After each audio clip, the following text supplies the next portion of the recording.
On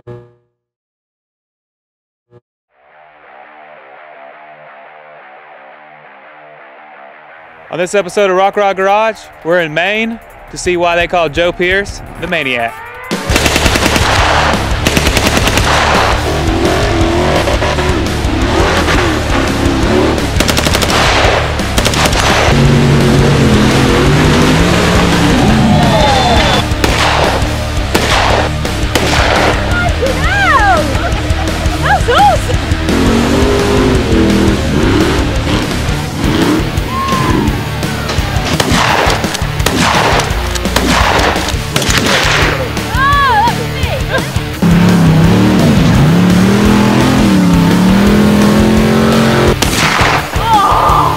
Pull the other one.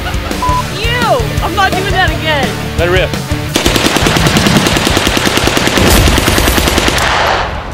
Nice. Man, oh man, that's awesome. This is my favorite. All right, guys, this time we are in Shapley, Maine to hang out with my buddy Joe Pierce, check out his shop, and talk to him about rock bouncing. So let's go see what they got going on.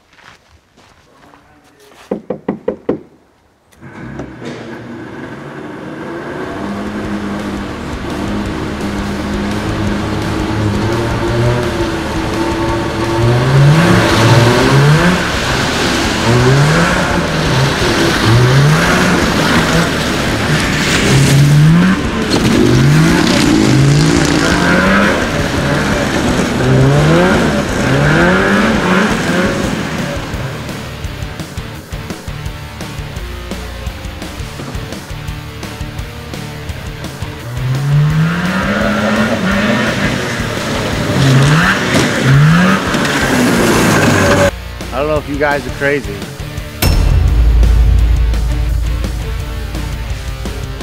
But we're still gonna send it.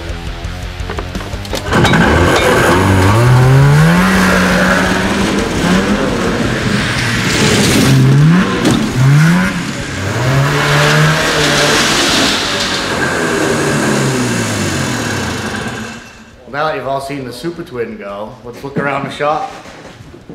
There's a couple dirt bikes over here. Me and my son like going dirt biking. Spend a lot of time in the woods, trail riding. He's 10 years old now. He's already faster than me. Got a couple four-wheelers. We got a lot of trails around here. Have a lot of fun. We started mud racing years ago. Won a couple trophies. Then we got into wee rock. Did a little rock crawling, and now we're rock bouncing. We got a couple trophies up there, but we're going after some more, so they better be ready for me down south. And what'd you do with Wee Rock? Wee Rock, I was a spotter for a team out of Rhode Island. We traveled around, did some events around the country. Had a good time. Cool. Good group of people. Pierce's Garage, me and my father, he's right here. Passed away 9 years ago, unexpectedly, but we started a business back then, and that's the mud truck that we built together. And that's how the whole off-road thing started, and now we're going to take it to the top in his memory. Over here is the fab shop. We got our welders. We do all our own welding. We build all our own cages in-house. Build the buggies right from start to finish right here. And then over here, every once in a while, when you work really hard like we do, you get a little hungry and thirsty. So we got the old hot dog machine, have a little slushy once in a while, and you get a little hot. It does get hot in Maine, but only a couple months a year. And that is Pierce's Garage, Shapley, Maine. Welcome.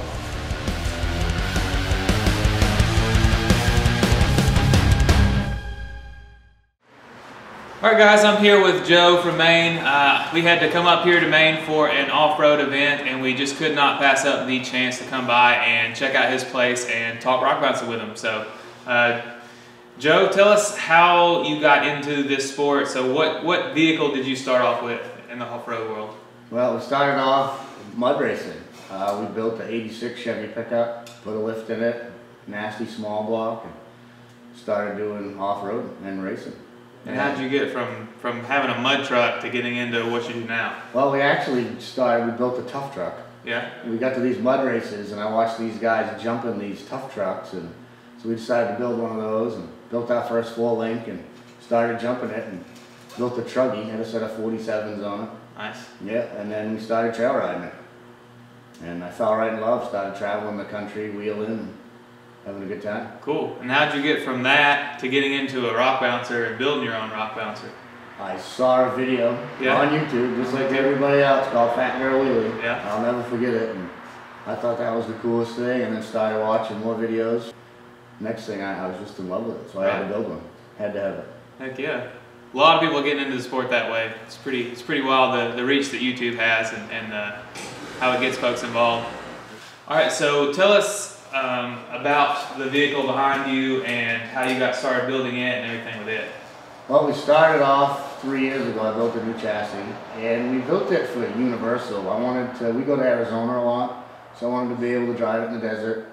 I want to be able to trail ride in Maine, and I want to be able to rock bounce it. Right. So it was it did everything pretty good, but it wasn't really good at one thing.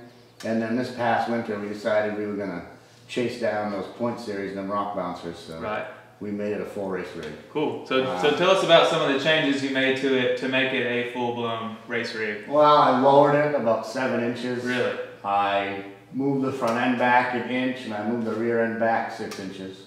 We put a LS3 in it, about 600 horse. Put a big old stall converter in it so it'll launch off the line. And added a set of trailing arms to the back. That makes a big difference. We gained 11 inches of travel. Wow. So we're up to 27 inches in the back now. Yeah, and it did good in its first race. It did really good, yeah. Yeah. Now I know there's probably not a lot of rock bouncing up here in Maine. It's pretty scarce, but what's your favorite place to wheel and your favorite trail? I'd say my favorite place to wheel is in New Hampshire. We got a place called FPR. Okay. And we do a lot of trail wheeling with my buddies over there. It's a good property. Cool. My favorite trail, my favorite hill is absolutely Cable Hill. I hit Cable Hill for the first time 2 years ago. Yeah. My first race I ever went to, we were driving home from Arizona. And the adrenaline I had when I made up top of Cable Hill has never been repeated. Yeah. I mean, it was amazing. That's crazy. Yeah. All right, if you could only choose one thing to do, whether it be trail riding, bounty hill killing, or rock racing, what's your favorite thing to do? Right now, I've done them all, and you know, everything goes back in full circle. And I enjoy trail riding a lot, but I think my most favorite thing is just racing the hills. Yeah. You get 2 hills to race. Strategize. Get that rush of adrenaline for 30 seconds to a minute at a time? Yeah, that's what I like. Hands down. All right, we know racing is a big part of what you're doing now. Walk us through a normal week as you race prep and get ready to go to an event and race. It's a busy week. I own a roofing company, so we get up in the morning at 5 a.m. I go get the crews all ready, get the trailers moved, get the jobs all set up for the day. And then if I'm lucky, I can sneak off early afternoon and sneak back to the shop and get it ready. Right.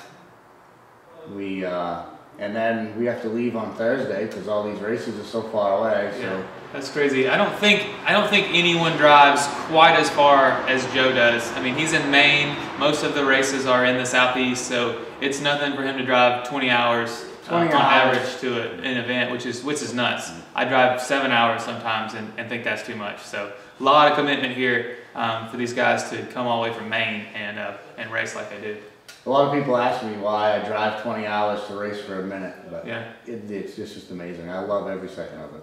Hooked on it, that's for sure. Yeah, absolutely hooked. Oh, Joe's all the way from Maine. Took him 22 hours to get here. All right, so you've got a little bit of a nickname, and that is Maniac, or the Maine Maniac. So tell us a little bit about how you earned that name. Wide open throttle. Yeah? I don't know. I honestly don't know why I drive like that, but it is. I always have. Ever since I got my license, I mean, I've just been a crazy guy out of the group. I just wide open is the way to go. There you go. You can't get there any faster if you're wide open. Right. Yeah. That'll get you some fans, that's for sure. Yeah. So I know you've had a few pretty good wrecks and rollovers. Is there anyone that sticks out in your mind? When I crashed at Windrock. Yeah? Yeah, I broke the front end housing in half. We come down, landed on the front tire, and I felt that one. Yeah. That one hurt. So, and you've made changes. I've seen you got an ISP seat in there now. So the thing with these guys is they're constantly stepping up safety in these vehicles because they're trying harder hills. The rolls are more extreme, and you'll see them take one of those rolls with one of these ISP seats, and it's night and day difference. Whether they can walk around easily the next day or whether they're sore and barely get around. So it makes a huge difference, and we're glad that they do it because now they're giggling when we walk up to them after rolling all the way down a hill. Exactly. So that's definitely a good part of what they're doing. I got to run that seat for the first time at the last race, yeah. And it was absolutely amazing. I got out of the buggy and I felt like I was sitting on my couch. Nice. Yeah. All right, I know you just finished rebuilding the rig, but are there any other changes coming down the line or changes that you'd like to make to it in the future? I think we're going to change the fuel. I hear a lot of guys run Ignite race fuel now, and they've seen huge horsepower gains.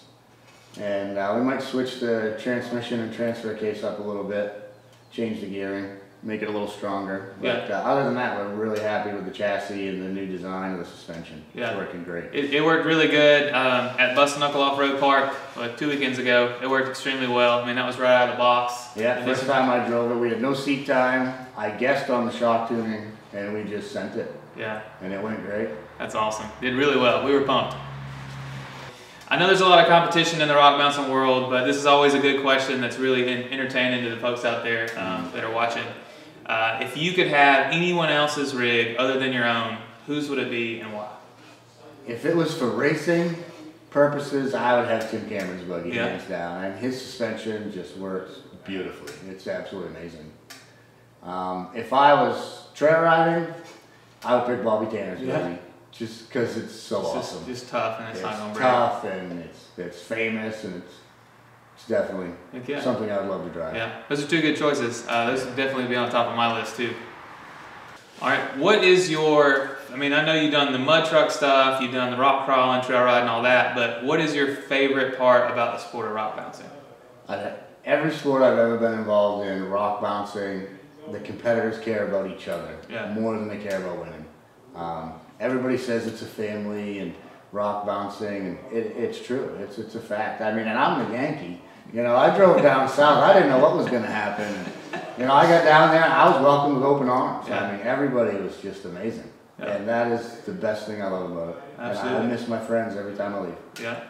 That's the crazy thing about this sport is these guys will take a tire and wheel off of their buggy. They're competing against other people to win money, and they will take a tire and wheel, radiator, they'll take whatever out of their buggy they can to give it to their competitor just so they can climb the hill too. So everybody wants everyone to be able to compete, do well, and go home at the end of the day, and it's pretty cool, and why I love the sport as well. Absolutely, it's amazing.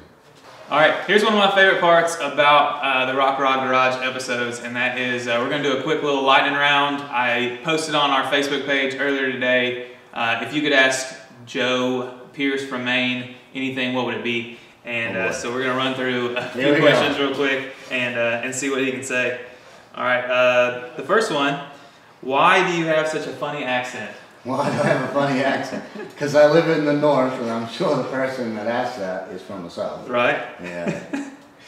All right. Do you ever consider lifting off the throttle? On occasion. On occasion. Not very often. All right.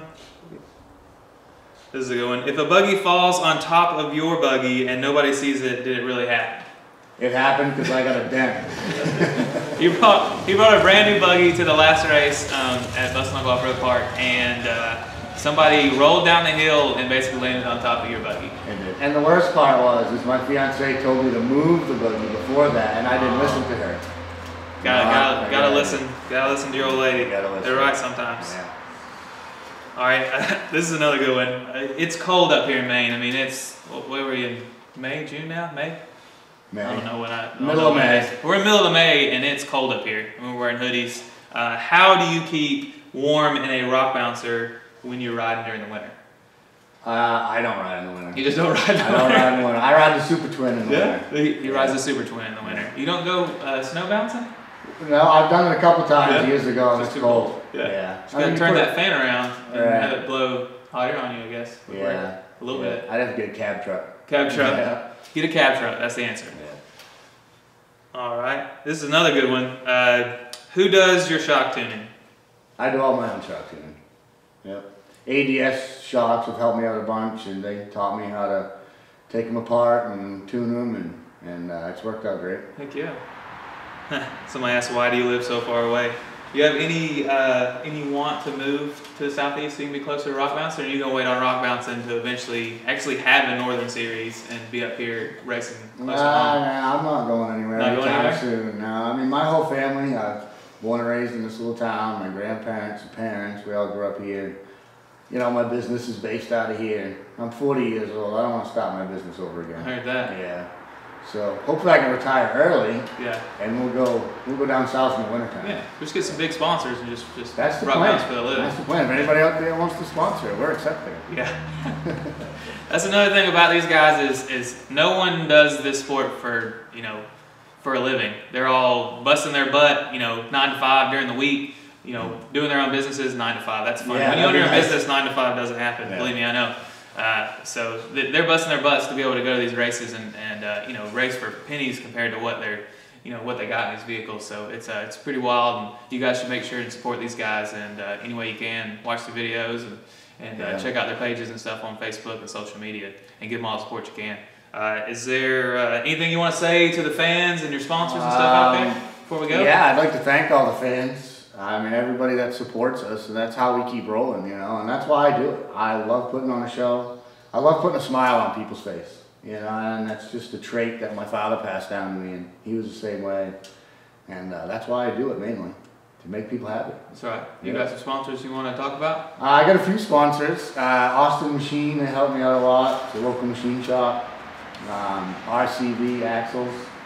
Craig is always there for all the rock bouncers. Great guy. ADS Shocks, they've been with me since the beginning.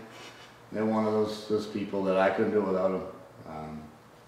They've taught me how to tune, and it's been amazing. Yeah, it gets expensive when you start putting 2 on each corner. 8 shocks is expensive. Yeah, very expensive. Very expensive. Cobra Powder Coat, local powder coat guy over here, he hooks me up. And when I need something done, he's right there for me. Yeah, that orange looks good. Yeah, he does a nice job too. Yeah, it's amazing. Yukon Gear and Axle help me out with my gears, keep those fresh. Yeah, and you said you have to replace them how often? I try and replace them every 4 to 6 races, just so there's no failures. They take a beating, and they've got axles so big now that the ring and pinions the weak link. Right.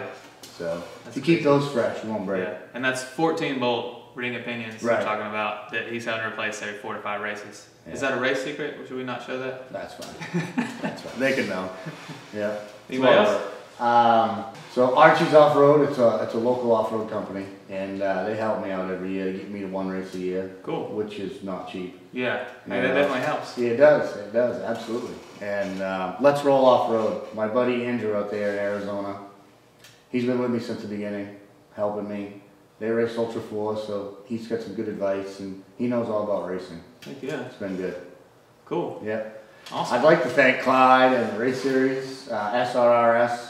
It's been an awesome time with those guys. Heck yeah. And all the racers. Yeah. Well, we appreciate you having us out. We've had a blast already. You saw us shooting some guns yesterday. He's been ripping around in the Super Twin today. Pretty hilarious stuff. Always a good time in Maine.